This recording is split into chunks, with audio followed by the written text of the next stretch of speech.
You grew up in Manenberg, which is a township, one of many, but it's a township that is the heartland of gangsterism in the Western Cape. It is also used to be the headquarters of a very renowned gang lord, whose name I shall not use. Can you tell us a bit about your childhood growing up in Manenberg? I think I was about 24 years old when we moved from Tipperary to Manenberg. It was in the late 60s. I schooled there, primary school, high school also. These schools were very close by, in fact, walking distance. So yeah, my youth days were all spent there. Up till the age of about 20. I was like any other youngster, normal, life as a youth. Very little background of deen, very little consciousness of deen, etc. Alhamdulillah, through the grace of Allah, I spent 3 days with the Jamaat, and from there, inshallah, the interest for deen started to grow, the consciousness of deen, akhirah, etc. And then a year later, I went to attend my istima in Johannesburg Springs, and from there I admitted into Darul Zakaria. Were you exposed, or were you sort of in your, living there as a young person, were you exposed or witnessed, the kind of gang activity? We grew up in that environment. Many of my friends, majority of them, they either ended up being a gangster, ended up in jail, or their life took another route. But I was always thinking, this used to trouble me a lot in my study days, but none of us became victims of whatever. This always used to make me think, why is this? I mean, we were the same friends, grew up in the same environment. We witnessed many things, and it became, for us, it was like a norm. It was a normal. It was if you hear gunshots, okay, it's gunshots. It became part of our day-to-day. Part of life. Yeah, part of life. Tell us a little bit about your interaction, if any, with members and leaders of gangs after you started establishing the madrasas. Let's go back to Manenberg. When the masjid I mentioned, when it opened, they appointed me as the imam. And the masjid was, so to say, in the turf of the American gang. Many of the members, they know me, and I know them, or knew them, and their kids were also in the madrasa. And this was one very amazing thing, despite their stand in the society, their position in the community, but they were always concerned about the kids, the education, even as far as school education. I know for a fact they will make sure that kids go to school. And madrasa, they will find out and inquire. Maulana, as well as we kunnen in madrasa, hoe is hy? Hier nog problems. Far from the masjid, the American headquarters in Manenberg was few houses away from the walking. Not the Simo itself also. I just know the one.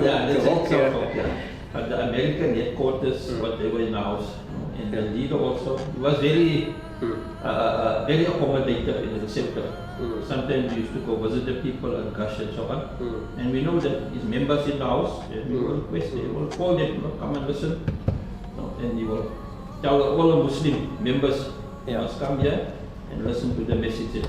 One of the reasons for establishing the madrasa was to help young people get off the streets. Is it working? For those 2-3 hours in the afternoon, while they're in madrasa, it at least takes them out of that environment which they are used to outside the madrasa. Being in Manenberg and with our madrasa system, many youngsters, alhamdulillah, from the madrasa system, they went on to bigger madrasas to study full time and so on. And alhamdulillah, as far as that, we had some good successes. You have now established madrasas in several areas. How many of them are achieving the objectives that you set out? Majority of our madrasas is in the, we call the colored areas. And we got 4 in Kairisha. Many of the kids, they are in the madrasa with the permission of the parents who are not Muslim. Here in our colored area, so to say, alhamdulillah, like I said, for those 2-3 hours, children are in the environment of the madrasa. And alhamdulillah, a few of our madrasas we find high school students still attending madrasa for which is, this is something very, very great. Yeah. Because once a child reaches, he goes to high school, grade 8, then he's finished with madrasa. But alhamdulillah, now many of our madrasas, we have this phenomenon, so to say, where high school students still attend madrasa. It's very difficult to break the stranglehold gangs have on young people. Yeah. Is there light at the end of the tunnel?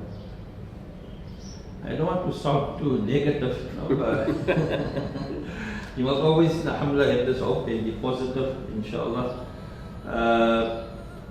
One is the environment that we try to establish through the madrasa and connecting people to the masjid.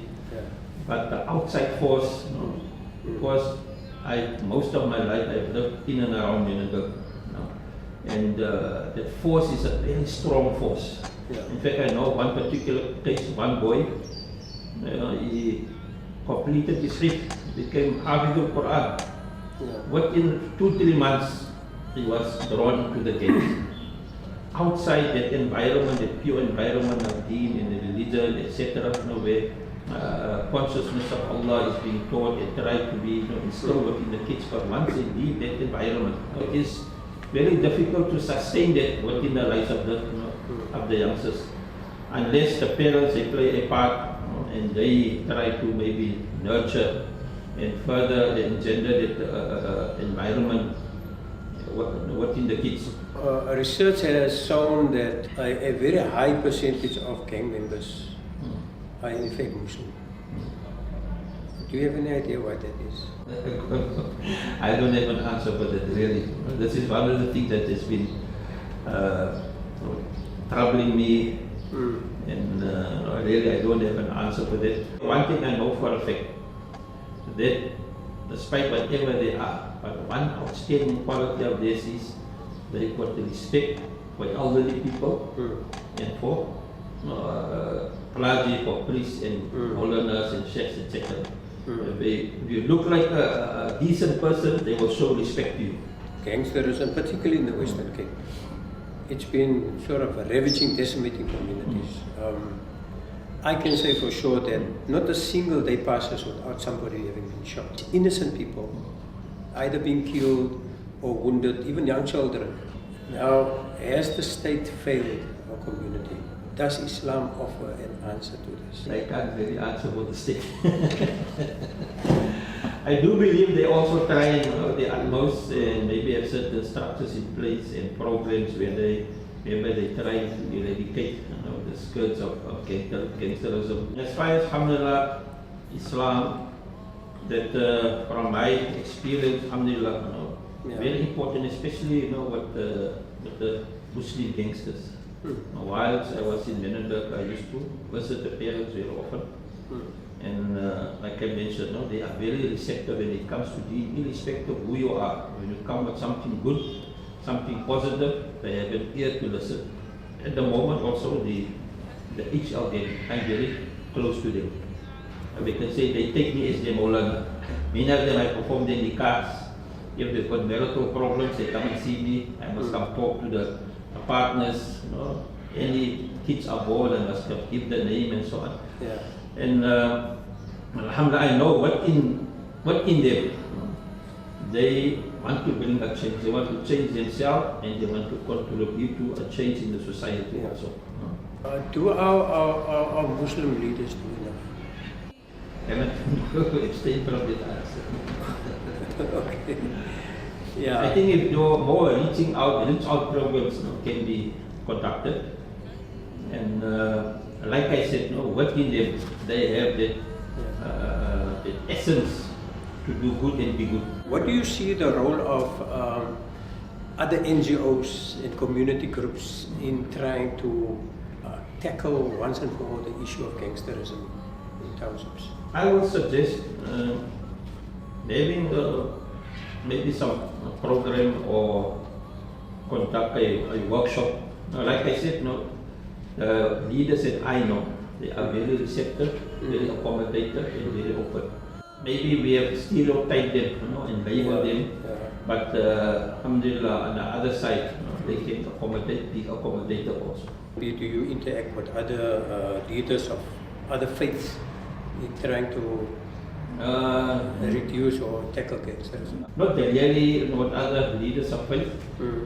I feel that the little bit I'm doing, inshallah, can contribute to the change in the society. What support service, if there's any, do you offer to young people who have decided now gangs and gangsterism is no longer the life for me?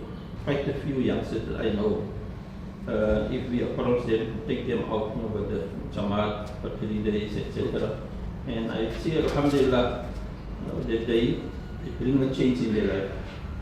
And but the big challenge is they have to go back into the areas, into their communities, where the other force is very strong. So they need to be in a pure environment, be more exposed to them. Part of the problem is the socio-economic conditions that people find themselves in, which is as a result mainly due to history. Apartheid has done a lot to us. Group areas, the evictions have done a lot to us. People were scattered from close-knit community. We were scattered on the Cape Flats, and this issue of it's generational gangsterism as we see it. The only thing is it's on a much higher scale, and the kind of crimes that's committed it's much more violent than it used to be. Very seldom you hear somebody being stabbed to death, or they're being shot to death. Despite all this, do you feel that there's enough good in our community collectively to change the tide? It's a very tough question. I can say maybe when I was a very young person, young boy, I used to live in Saint Walk, and the one side was the one gang, the Starlocks, the other gang was the Zaraks, and sometimes they would have the clashes in our circle. But no one outside the gang circle was touched. And after the fight, it's like the show is over. They were going to go their way, and the other gang would go their way. The community itself didn't fear anything from them. But now, like you're saying, the things have gone so out of control, there's no consideration for innocent people. And this is a very sad case, and something that is worrisome. It depends on I think the leaders at that time they respected the turfs and the areas. Now there is no control. Do you have just a last, maybe closing remark you want to make for those who's either gonna listen to your interview, or those who want to also do sort of outreach work like you do by your madrasas? Just be positive regarding whatever efforts a person is, whoever makes whatever effort, and inshallah we must have that hope it will bring a change. Never despair, be despondent. And I think our condition can't be worse than the condition of the Sahaba. They used to bury their daughters alive. I always ask the congregation, does any gang leader have that heart to bury his own children alive? I don't think anyone, but the cruelest are today. But the Sahaba, in the end, what did they become? They became deacons of light for others. So if the worst of society at that time could become the guidance for mankind and beacons of hope for the rest of the world, why can't our gangs? I feel inshallah there's lot of hope and lots of scope for improvement, inshallah. They have that ability, shall I say, or the essence within them to become better people.